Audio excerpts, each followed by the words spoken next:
Wa min shari hasidin idha hasad, hasadi nyingi. Kwa sasa hivi kimya kimya tu. Pale uachi. Ndoa ya kwanza imevunjika, kuna watu wameenda kunywa bia wanasherekea. Sasa hivi sitaki kwa kutangaza, kimya kimya.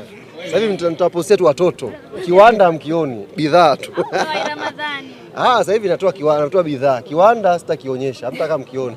Sawa, Ali, kwanza hongereni kwa matokeo haya leo. Shukrani sana. Shukuru Mwenyezi Mungu kwa hii kidogo ambacho ametujalia siku ya leo. Tulikuja kwa hicho tukipata leo. Tunamshukuru Mwenyezi Mungu, ni kidogo ambacho tumekipata siku ya leo, alhamdulillah. Kikubwa tutakipata zaidi. Sasa nilikuwa namwambia msemaji wa Mashujaa kwamba asijisikie mpweke, kwamba ndo timu ya kwanza imekula chuma 6. Kuna mtu tunampanga kumpiga 10 msimu huu. Kwa hiyo awe na subira. Hii imeanza tu, mtu anataka kula 10, siku yake inakuja. Kwa hiyo hichi ni kidogo cha leo, tunasema alhamdulillah. Tumepata pointi 3, magoli 6 na performance nzuri ya timu kuanzia goalkeeper, ukuta, viungo na washambuliaji. Kwa hiyo ni jambo zuri, na kila mwana Yanga leo ameondoka hapa, lawama kubwa zilikuwa kwa waamuzi.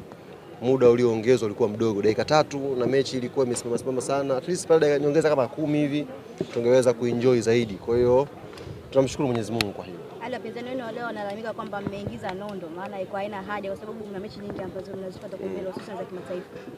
Amna, wote hao ni wachezaji wa Yanga. Hata angepangwa Mwanengo bado tu angeweza kuwasumbua. Sisi quality yetu sasa hivi ilipokuwa ipo vizuri, alhamdulillah. Kwa hiyo alafu pia tuna mechi na Al Ahly. Kwa hiyo kuna vitu tulikuwa na vitest kidogo leo.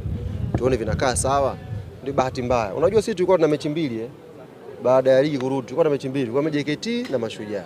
JKT Mungu akawapa ufunuo, wakala nyoya. Kwa hiyo mechi kabaki moja tu kuelekea mechi ya Al Ahly. Ndio Mashujaa nao sasa, kwa sababu unajua tuje mbele, ndio wamekuja mbele, wamechukua 6 zao. Lakini narudia tena, wasijisikie unyonge Mashujaa. Kwa sababu mipango ya Yanga msimu huu kuna mtu akatumpige 10, na hii sio utani. Ni dhamira ambayo tuko nayo wote, kuanzia viongozi, makocha, wachezaji mpaka mashabiki. Tunataka tumpige mtu 10 msimu huu. Na hilo jambo haliko mbali inshallah. Tunamaliza mwezi huu, unakuja mwezi wa wapenda nao, alafu jambo hilo linakwenda kutokea. Tunaona screen pale inaonyesha ongela bingwa. Nini siri ya hilo baba? Walikuwa na test mechi ya mwisho. Walikuwa na test mechi ya mwisho hapa kwenye sherehe za ubingwa, screen inaonekana vipi. Kwa hiyo ni jambo la test hilo. Na imewakuta nyinyi.